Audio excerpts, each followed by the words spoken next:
L'Hebdo-Copro, Isabelle Dahan, fondatrice de monimmeuble.com, mon-immeuble.com. L'information et les services de la copropriété. Un grand bonjour à tous les auditeurs et auditrices de Radio Imo. Rappelez-vous, je vous ai parlé du carnet numérique du logement lors de son lancement en janvier 2017 par le plan de transition numérique dans le bâtiment.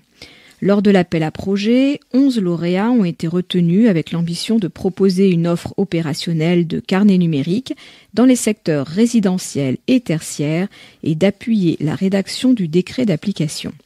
Alors, après plus d'un an de tests et de déploiement des différentes solutions de carnet numérique, nous voici à l'étape de la synthèse finale et des premiers retours d'expérience du déploiement de 3040 carnets sur toute la France.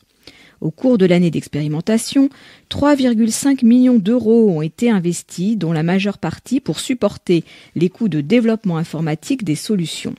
Au final, le coût de revient moyen d'un carnet est estimé à environ 6 000 euros. Ce coût n'est pas négligeable, mais est-il justifié ? Certainement si le carnet du logement devient la référence en permettant un accès à tout moment aux documents et données de nos copropriétés. Et cela aussi bien pour les particuliers que pour les professionnels. Y avoir accès, c'est bien, mais pourquoi faire ? Il faut avant tout donner envie aux utilisateurs de découvrir et de manipuler ce nouvel outil au quotidien. C'est le premier constat de cette expérimentation qui relève que plus de la moitié des potentiels testeurs ne se sont pas connectés à l'outil après leur inscription. Et pour ceux qui l'ont quand même consulté, l'utilisation s'est généralement limitée à des visites peu fréquentes avec la consultation de quelques pages et l'intégration de données ou documents de base. Pour que cela marche, il faut donc de l'accompagnement avec des guides, des vidéos, un support, des réunions de présentation de l'outil. Il faut aussi ajouter des systèmes d'alerte et de notification liés au quotidien. D'autres questions interviennent, comme celle de la compatibilité des données et de la généralisation de formats de transmission standard pour une utilisation du service par une diversité d'acteurs de la chaîne de rénovation énergétique et plus globalement du bâtiment. Le sujet de la confidentialité des données n'est pas non plus réglé. La gestion des accès au carnet sera-t-elle confiée à des tiers ? Lors de la transmission des données à des fins de big data, qui doit garantir l'anonymisation de ces données ? Il semble donc judicieux d'établir un guide relatif aux données personnelles permettant d'encadrer le mode de gestion des accès au carnet par les opérateurs, indiquant notamment les données ne pouvant pas être partagées. Pour les opérateurs, le coût de la création et de la gestion des carnets est évalué entre 2 et 12 euros par carnet et par an en fonction des solutions. Se pose donc la question de la gratuité du carnet pour les utilisateurs. Il est envisagé de faire payer ces frais par le propriétaire privé ou public ou encore par les promoteurs.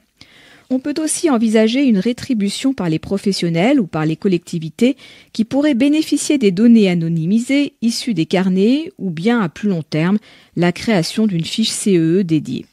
Cela pose néanmoins la question de la neutralité du carnet dans le cas de financement privé.